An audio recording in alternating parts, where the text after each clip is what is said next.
சமத்துவம் என்பதை பேச மாட்டேன், உச்சரிக்க மாட்டேன். பெரியார், அம்பேத்கர் ஆகிய பெயர்களை உச்சரிக்க மாட்டேன். எவ்வளவு ஆணவம் இருந்தால், எவ்வளவு அகந்தை இருந்தால் தமிழ்நாட்டில் வந்து தமிழ் மண்ணில் இருந்து கொண்டு தமிழர்கள் ஆளுகிற மன்றத்தில் நின்று கொண்டு பெரியார் பெயரை உச்சரிக்க மாட்டேன், அதை தவிர்ப்பேன் என்று அவரால் தவிர்க்க முடிகிறது. இது கடந்த முறை சட்டமன்ற கூட்டத்தொடரில் ஆளுநர் உரையில் எழுதி, அரசாங்கம் எழுதி கொடுத்த ஆளுநர் உரை. ஆளுநர் உரை என்றால் ஆளுநர் தயாரிக்கிற உரை இல்லை, அது ஆளுகிற அரசு, தமிழ்நாடு அரசு, திராவிட முன்னேற்ற கழக அரசு எழுதி தருகிற உரை. அதுதான் மரபு. யார் ஆண்டாலும் அவர்கள் ஆளுநருக்கு உரை எழுதி தருவார்கள். அந்த உரையை வந்து படித்துவிட்டு செல்வதுதான் ஆளுநருக்கு கடமை. அதுதான் ஆளுநரின் மரபு. ஆனால் இவர் ரொம்ப விழிப்பாக இருக்கிறாராம், கொள்கை பிடிப்போடு இருக்கிறாராம், எழுதி கொடுத்ததை அப்படியே படிக்க மாட்டாராம், அதில் உள்ள விவரங்களை எல்லாம் அறிந்து தன் விருப்பத்திற்கு இணங்க பேசுவாராம். அதை வெளிப்படுத்தக்கூடிய ஒரு முயற்சி.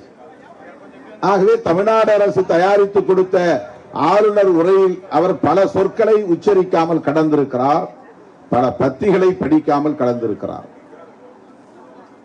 இவரையெல்லாம் ஆளுநர் மாளிகையிலே, ராஜ்பவனிலே தங்கி இருக்கிற, ஆளுநருக்கு தொண்டு செய்கிற, சேவை செய்கிற யாரோ ஒரு சங்கி அவருக்கு சொல்லிக் கொடுத்தது.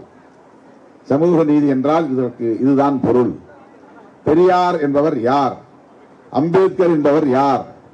பெண்ணுரிமை, பெண்ணுக்கு உரிமை என்கிற சொல்லை கூட, பெண்ணுரிமை என்கிற சொல்லை கூட உச்சரிக்க மாட்டேன் என்று ஒரு நபர் சொல்லுகிறார் என்றால், இந்த 21ஆம் நூற்றாண்டில் அவர் எவ்வளவு கடைந்தெடுத்த ஒரு பிற்போக்கு சக்தி என்பதை புரிந்து கொள்ள வேண்டும். எவ்வளவு வடிகட்டிய ஒரு சங்கி என்பதை புரிந்து கொள்ள வேண்டும். 21ஆம் நூற்றாண்டில் உலகம் முழுவதும் பெண்களுக்கான உரிமை குறித்து பேருரையாடல் நிகழ்த்தி கொண்டிருக்கிறது. பெண்கள் படிக்காமல், பெண்கள் அதிகாரம் பெறாமல், சமூகத்தில் பாலின சமத்துவம் ஏற்படாமல் எந்த மாற்றமும் நிகழாது என்பதுதான் இன்றைக்கு 21ஆம் நூற்றாண்டிலே மிக பெரும் அளவிலே விவாதம் நடைபெற்றுக் கொண்டிருக்கிற ஒரு உண்மையாகும்.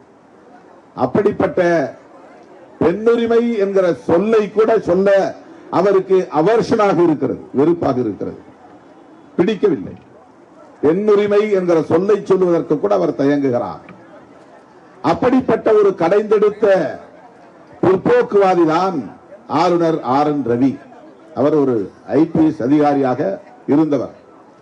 திடீரென்று அவரை நாகாலாந்திலே ஆளுநராக நியமித்தார்கள். அவர் ஆளுநராக அங்கே இருந்தபோது அவருக்கு எதிராக மக்கள் இதுபோல ஆயிரக்கணக்கிலே திரண்டு நாள்தோறும் போராடக்கூடிய நிலை அங்கே உருவானது.